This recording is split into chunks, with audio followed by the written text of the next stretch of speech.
Welcome to setting up your GoucherLearn gradebook for summing of points.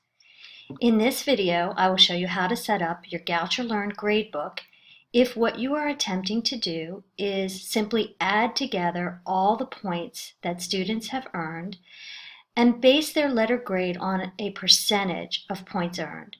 So in this example, you see there are basically 5 assignments. You add them together. So 100 points each, 500 points total. If students earn, let's say 90% of the 500 points, they get an A in the class.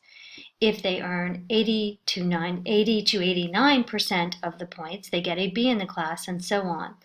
The number of points doesn't matter. The number of assignments doesn't matter. The only thing that really matters is that the grading has no weighting or any special rules. It is simply a percentage of the total points earned. So if this is your grading scheme, when you go into GoucherLearn, and in this example there are no other assignments here, and you're setting up your gradebook, you would come to Grades, select Grades, and go to Setup, the Setup tab. This top category here, these basically have to do with the entire course. And I just need to add my assignments. So I'm going to add a grade item. The grade item is going to be assignment number 1. It's worth 100 points. It really can be worth any amount of points. And I simply hit Save Changes. Do it again, add grade item. Assignment number 2. Now, this is how you add things to your gradebook that you're not assigning in the course itself. They're extra columns. So maybe these are take-home assignments. They're doing them on paper. You're grading them on paper, and you simply want to put the grade into GoucherLearn. So here we go. So we just add them all. Okay, so I have completed that step multiple times, and I now have 5 assignments, assignment 1, 2, and 3, a presentation, and a final exam, all worth 100 points each. You do not need to change this course total.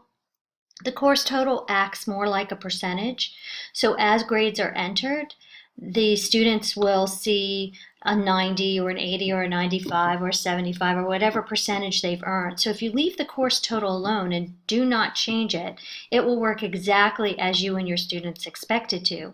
And that is the simplest way to handle this type of grading scheme. So as I go into grade, now that my gradebook is all set up, from the View tab, which is where it comes in automatically, I see I've added a Train 1 pretend student. And I'm going to turn editing on here, which turns on editing for my gradebook. So let's say, for example, that this student receives a 90 on assignment number 1 and a 90 on assignment number 2, and we haven't filled anything else out yet, so everything else is blank. The total, when we look at it for this student, is going to be 90. Which is exactly right. They have earned 90% of the grade they have completed so far. So if there are no grades in these boxes, they're not set to 0, they're null. It will ignore them, and it will base the course total on a running total, which is exactly what students want to see. What have they earned in the class so far? And even though that's actually 200 points, it's, like I said, the course total is doing the 90 based on a percentage of 100% earned. So everything works exactly as planned. And that's basically how you set up your gradebook. So thank you for watching.